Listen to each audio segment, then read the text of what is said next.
বুলডোজারে ভেঙেছে ঘর, উচ্ছেদ অভিযানে বাস্তুচ্যুত হয়েছেন গরিব অংশের জনগণ।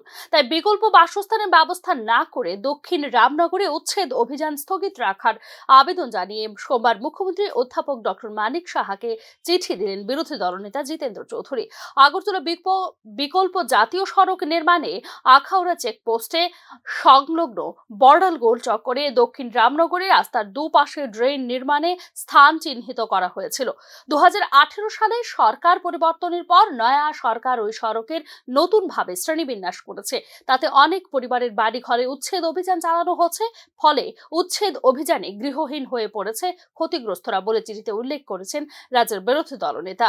উচ্ছেদকৃত পরিবারগুলোর প্রায় 99% পক্ষে অন্য কোথাও ঘর ভাড়া করে বা অন্যভাবে বাসস্থানের ব্যবস্থা করা প্রায় অসম্ভব হয়ে পড়েছে। তাই বিপন্ন পরিবারগুলির জন্য বিকল্প বাসস্থানের ব্যবস্থা না হওয়া পর্যন্ত ওই উচ্ছেদ অভিযান স্থগিত রাখার জন্য চিঠিতে উল্লেখ করেছেন বিরোধী দলনেতা জিতেন্দ্র চৌধুরী।